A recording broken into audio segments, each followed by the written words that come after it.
Thank you. I'll just share my screen. There we go. Can everybody see that? Okay. Definitely. Looks great. Thank you so much for the kind words, both Dr. Frederiking and Dr. Pekoski. I really appreciate this opportunity to speak during these really challenging times, and we're all on Zoom and getting used to this. This is a topic I'm really passionate about, and throughout this next half an hour or so, I'm going to basically tell a story of some of the research that I've been doing to help answer the question posed in the title here. So the objectives of my presentation are to provide a social epidemiological framework to assess disparities in adverse birth outcomes and why study adverse birth outcomes. Why is that so important? I also want to examine predictors of birth outcomes using some of my current research that I've been working on, both past and present, and a little bit of our future research. So to begin this story, I'm going to show you the person to the right is someone who means a lot to me. He was my PhD advisor, Dr. Bill Avison, who is now retired. He was a sociologist from Western University, and the paper to the left came out quite some time ago, 2012, and I actually worked on this paper during my graduate work before completing my PhD. So I took a course with Bill, and we had to write a review paper for the course. And one thing that I was so passionate about, a lot of this attributable to him, was the impact of socioeconomic status and cumulative disadvantages across the life course, and what this means in terms of implications for health outcomes. And the real message here, while I don't want to sound deterministic, is that social inequality sometimes can follow people over time. So people who are born into disadvantage, it becomes more difficult for them throughout the life course to get out of that. And my research hopefully will provide points of intervention where we can improve children's lives. But if you look at this picture, it's a bit of an ouch, but in many cases it does occur. The idea that this is yours and it's been passed in the family through generations. We see on the right a picture of poverty, and we see on the left a picture of riches. Now, I don't want to again sound deterministic, because we always know about some people who came from extreme poverty that are now very wealthy. But the probabilistic nature of social science research says that that's not that easy. So for a lot of us, we cluster throughout different stages of the life cycle into greater disparity. And actually what happens is the disparities can become more paramount throughout the life course. And this can have implications on health outcomes, including even things like premature death. So one really key element of the life course perspective is the idea of long-term temporal patterns. And really the argument is to understand the present, we really have to understand the past, and sometimes even the distant past. So who we are today is very much shaped by our past. We're not determined by it, but a lot of who we are comes from what's happened before, which speaks to the importance of longitudinal research and not always just looking at research at a given point in time. We also know that health disparities in adulthood, whether that's coronary heart disease, hypertension, cancer, a lot of these can be linked to early life exposures. But again, we don't want to sound like you're set and it's a deterministic path. There are trajectories that can occur that set us onto different pathways, if you would. Because the reality is that health outcomes in adulthood are products of complex interactions of cultural, historical, demographic, and genetic influences. I'll speak a bit more about that in a few slides. Another element of the life course perspective is the idea of linked lives. Linked lives basically means that if something happens to me, it's going to affect people who are close to me. If someone close to you and your family, something happens to them, or they go down a wrong path, or they get sick or whatever, it's going to affect other people in their close linked network. If we relate this back to the idea of pregnancy and birth outcomes, we know that untreated prenatal depression is associated with offspring child mental health problems. And that includes both externalizing and internalizing problems. Externalizing mental health problems would be things like aggression or antisocial behavior. And those mental health problems tend to, on average, be more linked to males. Whereas internalizing mental health problems could include things like sadness, low self-esteem or fear, and for the most part, they tend to be more common among females. But again, what does this tell us? It tells us that we need to focus on screening for mental health problems during pregnancy, because there is a clear association between prenatal depression and offspring mental health. Ali Smith, who is one of my former graduate students, and she's on this call. This Zoom meeting, her and Dr. Tweinstra and I published a study that came out this year, which also showed a link with adolescent psychiatric disorders between untreated prenatal depression and depression and anxiety in adulthood. And last, environmental stressors can also interact with personal genetic vulnerabilities to produce differences in health outcomes. So what does that mean? Well, that means, for example, if one has a genetic, say, vulnerability to something like alcoholism, well, clearly the person who has more genetic vulnerability has a higher risk than someone who doesn't. But interact that with an environmental situation where you have a genetic vulnerability to alcoholism, and unfortunately, a child is in a very is in a family that has a lot of poverty. Maybe there's more substance use, child neglect. The odds of alcoholism are way higher than if someone just has a genetic vulnerability alone. So that's what's meant by a gene-environment interaction.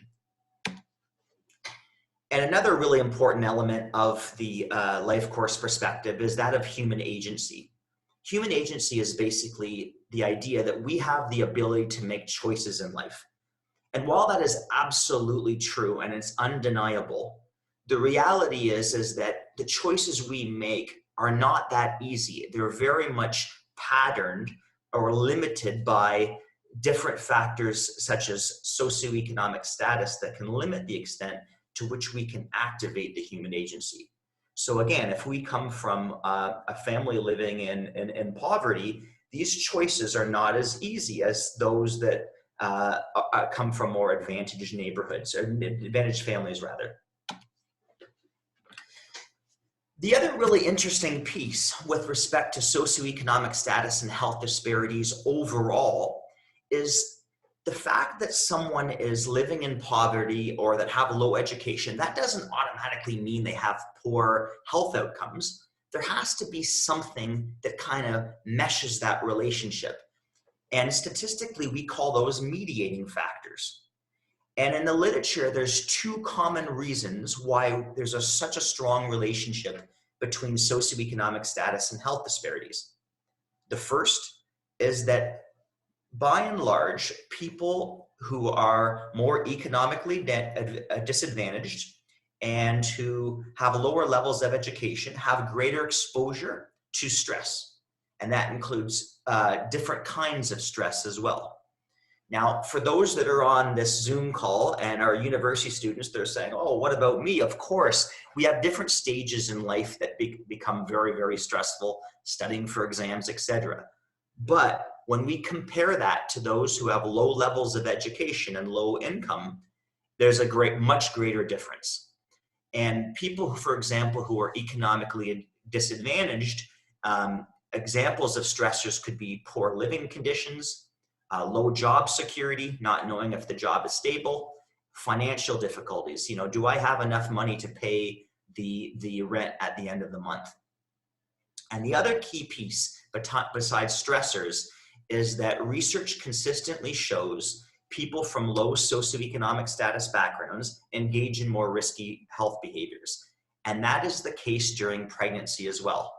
So we generally find that low-income pregnant women are more likely to smoke cigarettes during pregnancy. They're more likely to use cannabis and abuse different substances, and they tend to have poor mental health. And that's linked with the stress. But one of the problems with the whole argument that I made is that it almost blames the victim. So if you look at this model here, it's pretty straightforward. We have socioeconomic status, which in turn influences stress, which in turn influences health. And we have the same at the bottom, but we have risk-taking as the mediating factor. And that could, again, could be cannabis, diet, physical activity, etc.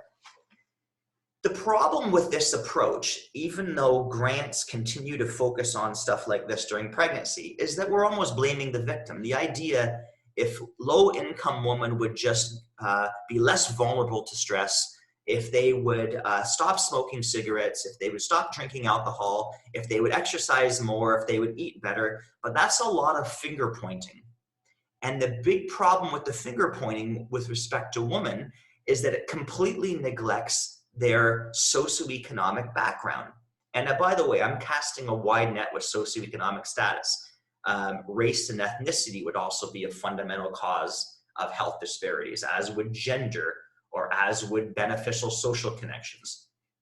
And I should also say that when we talk about genetic vulnerability, there's very little research to support that some people are more vulnerable to stress than others. It's usually exposure to stress that's more common among people from disadvantaged backgrounds. So what does this mean in terms of policy? Well, I would argue that less focus should be put on behavioral change, stop doing this and stop doing this and stop doing this, and more should focus on targeting social inequality with respect to policy. I'll even make a statement. This is kind of a bold statement, but I know the World Health Organization says that diet quality, we've got a lot of people in nutrition here, diet quality and physical activity are the two fundamental causes of health disparities. Okay, this is me. I completely disagree, because diet and physical activity is patterned by socioeconomic status. So when I read research that says food price is the #1 determinant of food choice among people who are economically disadvantaged, we can't say diet quality is the fundamental cause, because people make choices based on the price of foods.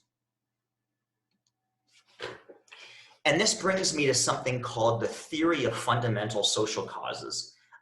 Bruce Link and Joe PHELAN wrote, in my opinion, one of the best papers in the history of sociology, medical sociology, in 1995. And basically the theory was that factors like socioeconomic status are the true fundamental causes of health disparities. It's not diet, it's not physical activity, it's not smoking cigarettes, it's patterns of inequality which then lead to different exposure, like diet or substance use. And the interesting argument they make is that when these risk factors change over time, the differential exposure still persists by people of different groups of socioeconomic status. So where am I going with this? Well, even if we look at things like when bad things happen, such as the Titanic, most of us have seen the movie. It is the low-income people that died first. Why? Because the people that were high income were the first to get on the boats. When we think of the World Trade Center at 9/11, interestingly, it was people with less prestigious jobs who are more likely to be in rooms without windows, and they were the ones who are more likely to die. When we think of environmental conditions like Hurricane Katrina, it was poor areas that were flooded first. From a geographical perspective, this is interesting. Why? They had the highest risk of flooding. And when good things happen, such as the discovery of smoking causing lung cancer, what we generally find it is people who have higher levels of education who take advantage of that information. And they were the ones who were the most likely by far to quit tobacco smoking. When knowledge about health benefits of a low-fat diet came out in the mid-20th century, for the most part, it was people with higher education and higher income who took advantage of that information and moved away from a low-fat diet. It was those that took advantage of that information and used that. Even things like cancer screens, for the most part, we find that people who have higher levels of education are more likely to be screened for cancer. All of this is linked to what we call cumulative disadvantage theory. The idea that social disadvantage in early life can accumulate throughout the life course, leading to further exacerbations in health disparities. And an important concept of cumulative disadvantage is the idea of exposure clustering. So this is just one example. We know that children from low socioeconomic status are more likely to be born low birth weight for a variety of reasons, which I'll get into. They tend to have poorer diets during their childhood. They're more likely to be exposed to secondhand smoke. Why? Because mom and or dad are more likely to smoke cigarettes among low-income families. And they have less opportunity to pursue post-secondary education. So if we look at this little diagram at the bottom, we see a clustering effect where we have adverse childhood experiences leading to a greater risk, again, not deterministic, but a greater risk of social, emotional, and cognitive impairment, which then can increase the risk of adoption of healthy risk behaviors, smoking cigarettes, abusing alcohol, etc., which increases the likelihood of disease, disability, and social problems, and ultimately to premature death. So how do I link all these social epidemiological theories with my research interest, which is what we call DOHAD, Developmental Origins of Health and Disease? Before I came to Brescia in 2014, I worked as the Department of Pediatrics and Children's Health Research Institute biostatistician. And our former chair, Dr. Guido Filler, gave a really interesting presentation on what was called the Barker hypothesis. This is really fascinating. Basically, David Barker was a British epidemiologist, and in 1990, he proposed that babies who were born with preterm birth, I'm going to give the abbreviations here, low birth weight, intrauterine growth restriction, and small for gestational age, basically small babies, they have a much higher risk of developing coronary heart disease, obesity, type 2 diabetes, and mental health conditions like depression in adulthood. In fact, Time magazine came out with a front page that said how the first 9 months shape the rest of your life. And as a sociologist, this is fascinating to me because we're always taught to look at things long-term, kind of like I said earlier. But this is talking about specific critical stages in one's life that can potentially have long-term health implications for baby. And basically the way the Barker hypothesis works is what's called fetal growth programming. It's the idea that if the fetus is not well nourished in utero, it can program itself to deliver more nutrients to the brain rather than other organs of the body. So if we look at the little diagram here, we have under and or over nutrition, so early life nutritional insults, which then leads to epigenetic changes and subsequently to things like metabolic disorders such as diabetes or obesity. But as a statistician, I also know that correlation does not mean causal relationships. It can, but it doesn't have to. So a correlation between a baby being born small and adult disease doesn't necessarily mean it's causal. And in fact, preterm birth, low birth weight, intrauterine growth restriction, small gestational age are actually factors that are influenced by socioeconomic status. So if you look at this model here, it's kind of complex, but basically if we look at preterm birth, low birth weight, a lot of these birth outcomes, we see the linkage like David Barker proposed to coronary heart disease, obesity, etc. But again, we also know that these birth outcomes are shaped by parental socioeconomic status and by diet quality and SES and adulthood, etc. So the point is that while the Barker hypothesis, I know Paul Barker is on this, it's not the Paul Barker hypothesis. Hi, Paul. The Barker hypothesis may be a biophysiological process. It's also likely a pattern by social structure, in this case, socioeconomic status. Again, one of the things that we have to avoid, though, is the idea of mother blame. It's the idea that moms during pregnancy are causal agents in this reproduction of adult disease. We see all the fingers pointing towards mom here. That actually causal factors are somehow maternal, quote, choices. And that moms can be either harmers or helpers for their kids. I love this quote from an article that makes this argument. It was Dr. June Matthews that told me about this article, and I loved it. Just a review paper, but they said, a frame about behavior that rests solely on the individual and avoids broader context is generally easier to communicate than one that draws connections to external forces. And I couldn't agree more. In 2016, Emily Campbell, who was a former MSc-FN student, she's an RD,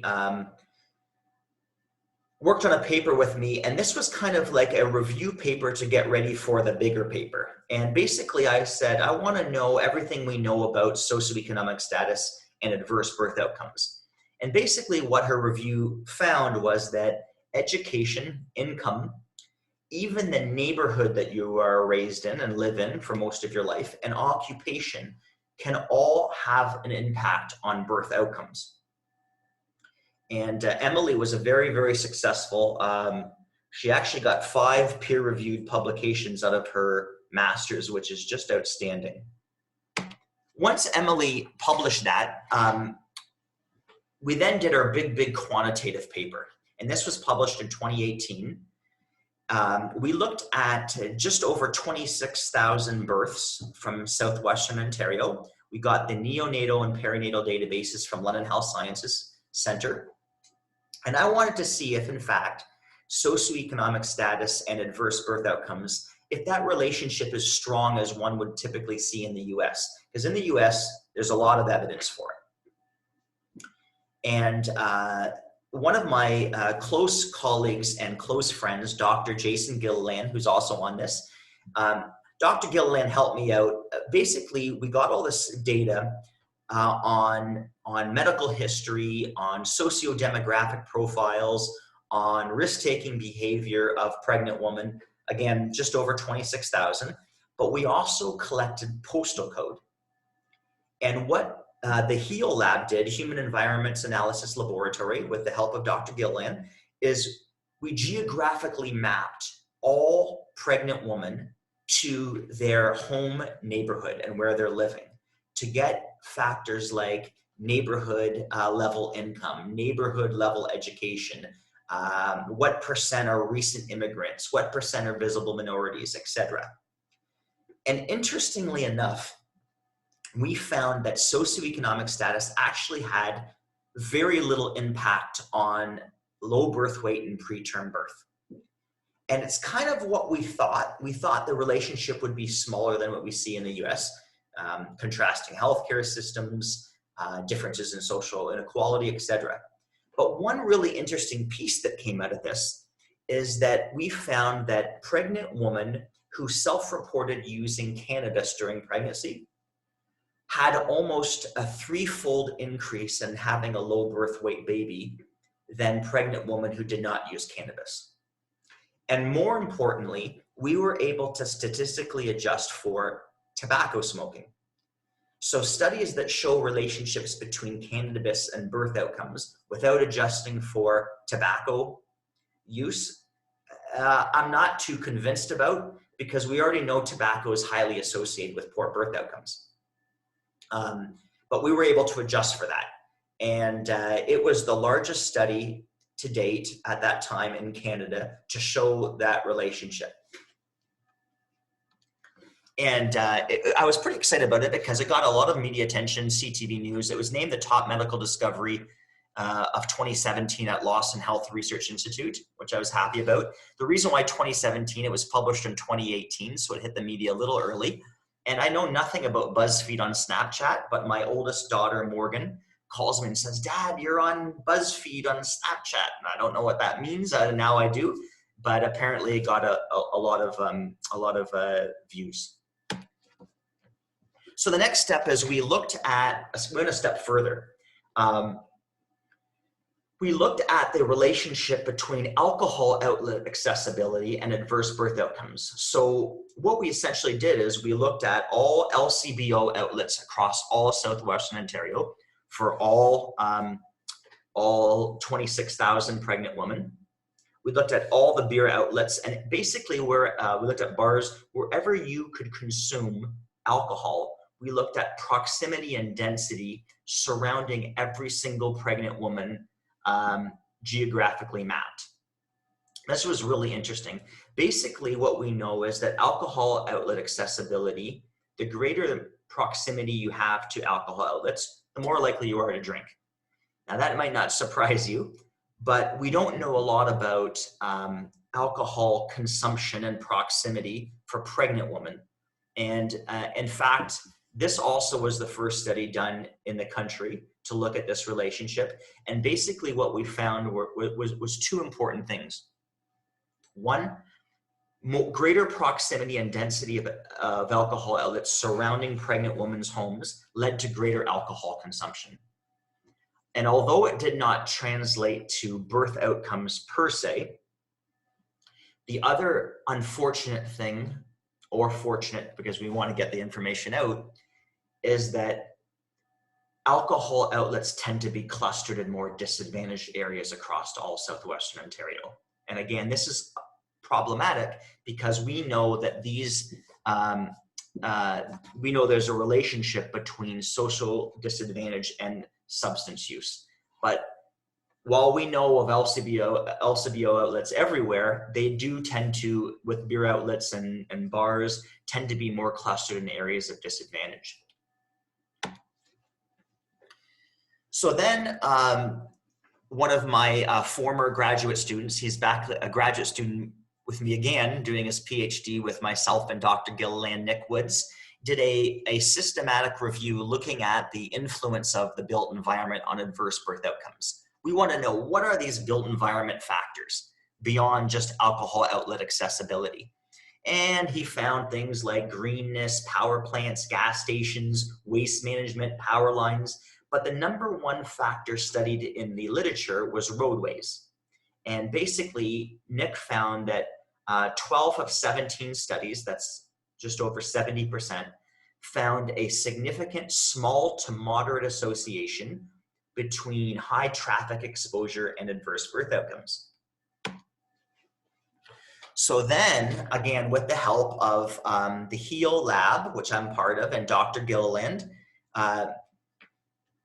Dr. Gilliland says to me, you know what we have to do? We have to take this review paper and translate this into something we can do quantitatively. So we used Nick Woods'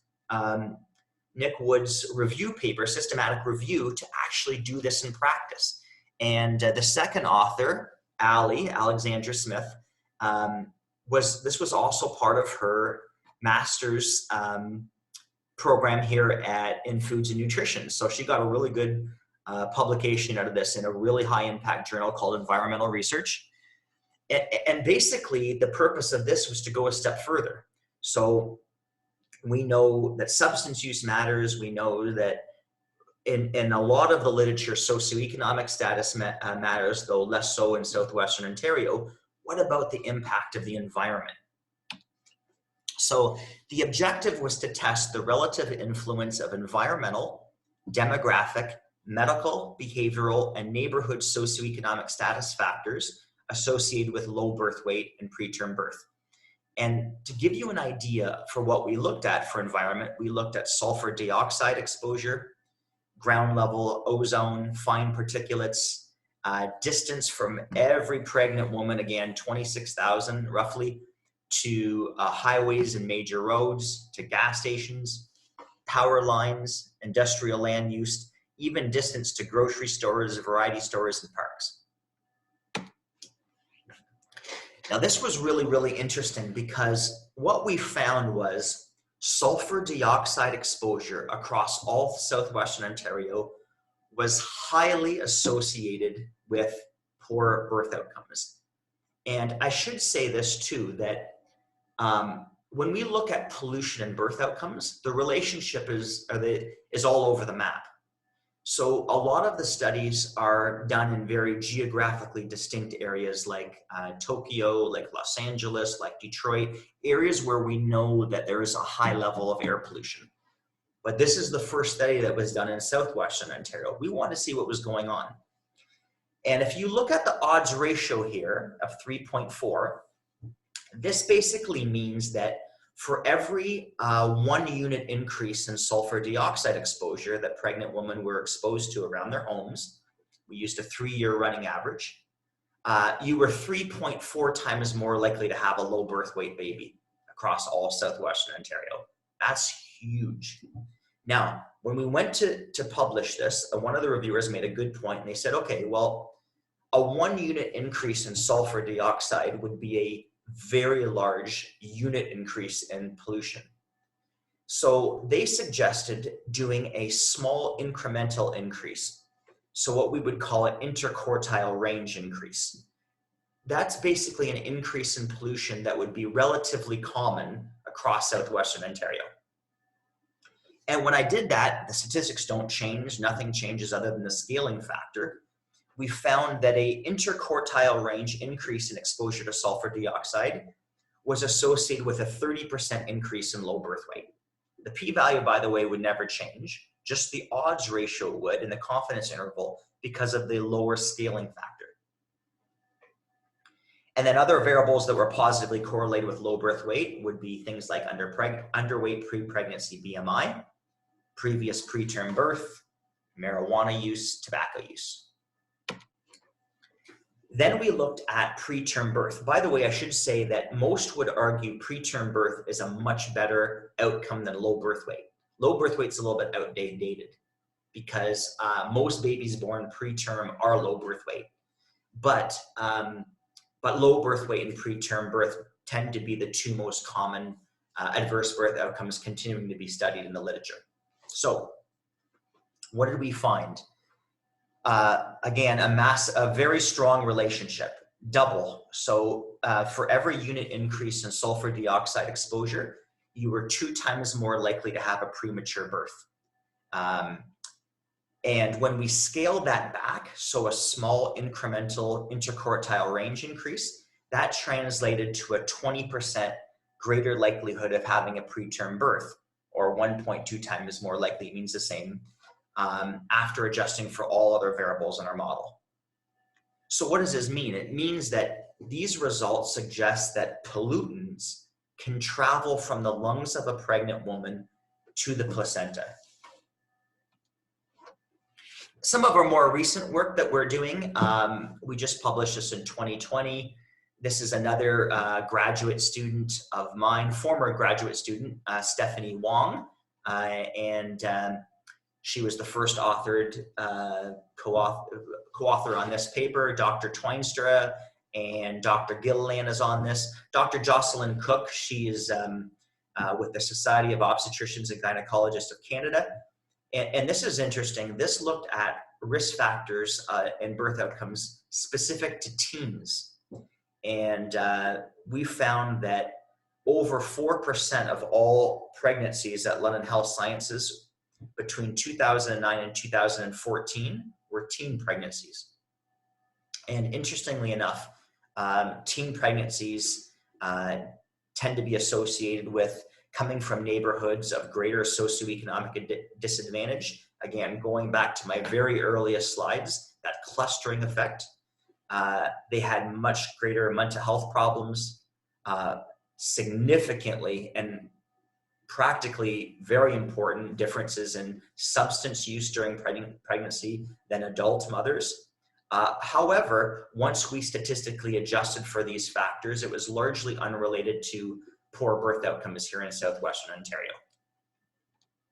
And Ali Smith, who's on this with Dr. Toinstra, we also published a review paper that finally came out. This was done a long time ago, but came out 2020, and it was in press for a long time, looking at the impact of antenatal depression and offspring health outcomes. And we found that antenatal depression is associated with preterm birth, excessive infant crying, and offspring mental health problems.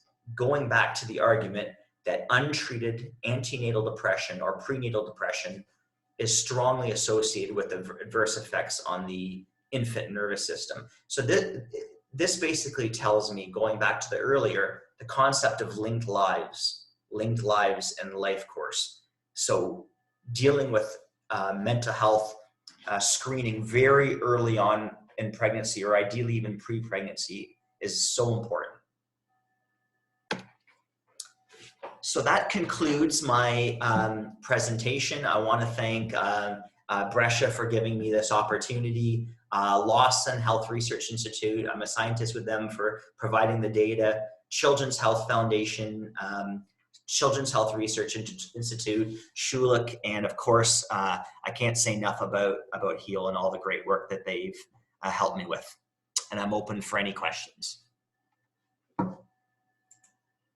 Thank you so much, Jamie, for your insight, your enthusiasm. I think you've given us a lot to consider, a lot to think about, and a lot to reflect on. So all gratitude to you from Brescia. I can see that there are some applause markers in our Zoom meeting. So that's wonderful. The gratitude is wonderful. We are open for a Q&A session. So Jamie has opened it up to questions. If anyone has them, you can raise your hand, you can put them in the chat box and I will moderate. And we can individually unmute and you can ask them.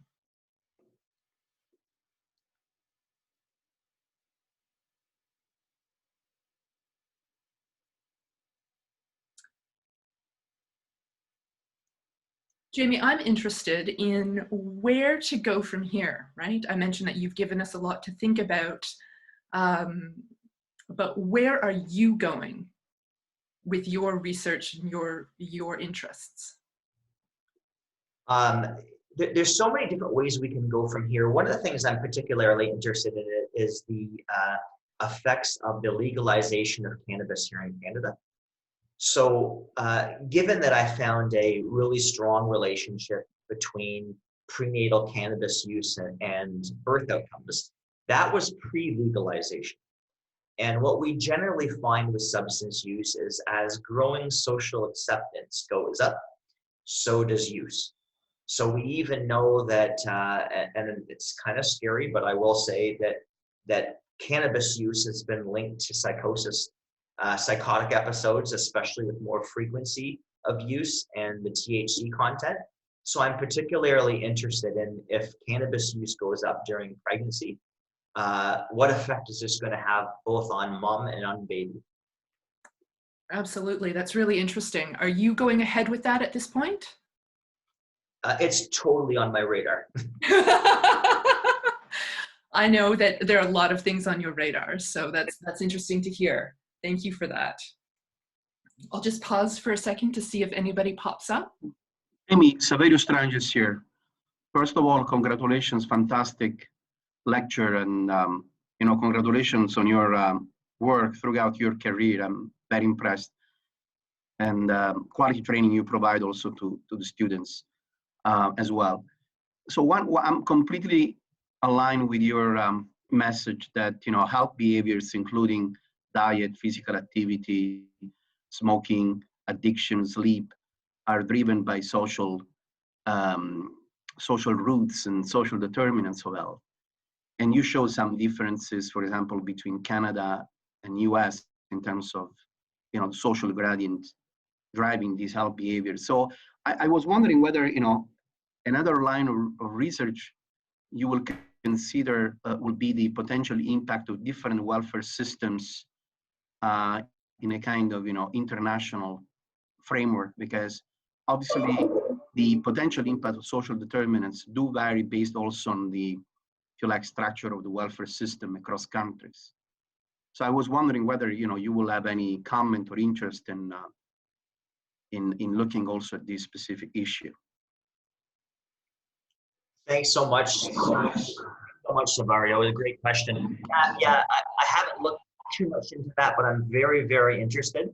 I read something, I want to say about 3 years ago, that was done in Alberta, where they gave income supplements to pregnant women. When I say, I can't remember what it was per month, 100, 120, but to help them out. And it very interestingly, preterm birth plummeted. And then the program stopped.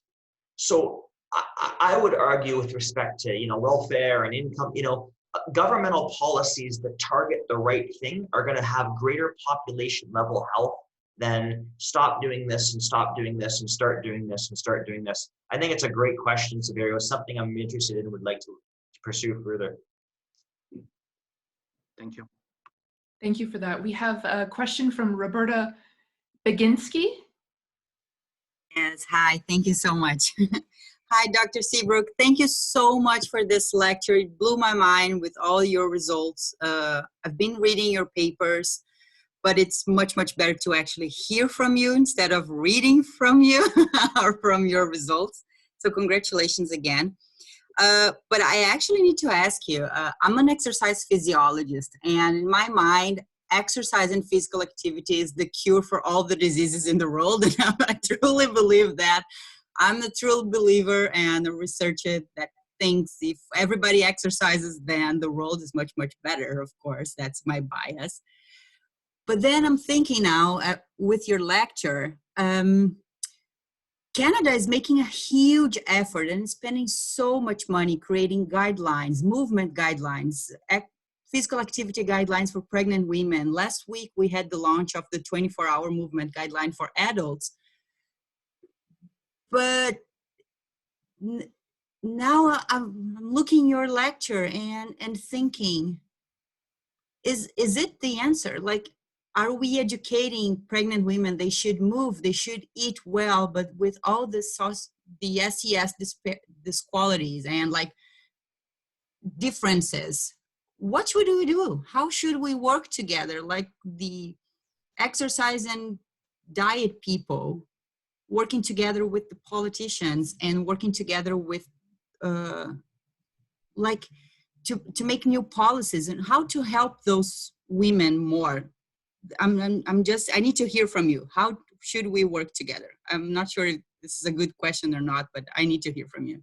That's a great question, Roberta, and thank you so much for your kind words. We definitely have to collaborate. So here's what I say. I always say that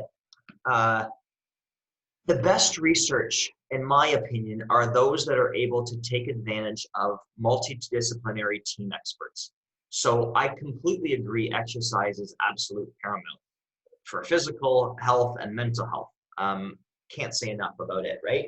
But I also know that, you know, people like I've mentioned many times, Dr. Jason Gillan has had a really good impact on me with respect to geography. So as sociologists, you know, we tend to do our research very, you know, Canada, US, keep it North America type thing, but for the most part.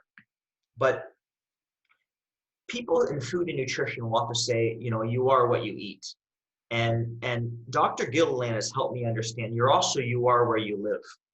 So when you think about physical activity, it's much easier, you think about yourself or anyone else that's on the Zoom call, to want to go out and to do physical exercise if you live in areas of greater green space. There's access to parks, recreation areas, sidewalks where you have a place to go, trees. Those are the places that I want to be. And green spaces also tends to be more clustered with areas of advantage. So to go back to your question, I would say, yeah, let's take that physical activity. Let's take that diet quality. Let's work with geographers. Let's work with public health experts. Let's work with people like Dr. Severio Stranges, who has a background in epidemiology, and take advantage of each other's expertise so that we can really put together a fresh set of ideas that encompasses all the different multifactorial factors that are really associated with poor birth outcomes in pregnancy. Fantastic, thank you for that. I think we're going to take our last question from Dr. Heather Kirk. Jamie, thanks for your presentation. Obviously, I'm asking this as a layperson, a complete neophyte to sociology. But what stood out to me is that if these are generational disparities or inherited almost determinants, how effective are immediate or contemporary interventions? Is there, I don't know, I'm just not trying to say, is there a point? Because obviously there's an ethical or moral reason to intervene to assure a better equality in the social determinants. But I'm just wondering, how much do you have to change to really to benefit these differences? It's such an amazing question, you know, Heather, and I would go back to that initial model that I showed about when mediators change, the fundamental disparities persist. Different mediators come in. So I can't tell you how many times I have analyzed statistically studies that have looked at things like BMI for those who, you know, I don't know, pediatric obesity, and what do you find? You know, you put them on a specific drug or certain diet quality, and BMI goes down, and then it goes down, and then it may stabilize, then it goes right back up again. And the reason is, in my opinion, is it's still behavior modification, and that is extremely hard. So we will see studies that are published that I think are really important. I don't want to downplay them. It's just that if we want to see population level health change, in my opinion, we must address the fundamental causes of health disparities, differences in gender inequality, differences in socioeconomic status, differences based on race and ethnicity, these types of things. Thank you. Thank you. I think that we have reached the end of our hour, and with that, Dr. Kirk is our next speaker. So she asked the last question in the first presentation, and she will begin on November 27th at 11. And lots of applause for you, Jamie. Again, to revisit where we're at Brescia University College, I think we're uniquely poised to build those interdisciplinary, multidisciplinary energies. And we care for each other as a community of scholars, but I think importantly, the next decade is going to be filled with lots of writing together, lots of thinking through questions together, and your presentation invites that for us. So thank you. I'm going to add my applause and thank Dr. Pekoski. Did you have any additional thoughts, Jen, before we say goodbye? Only gratitude again for Jamie and for all of the attendees for joining us and taking part. Thank you. Thanks so much. Have a great day. Thank you.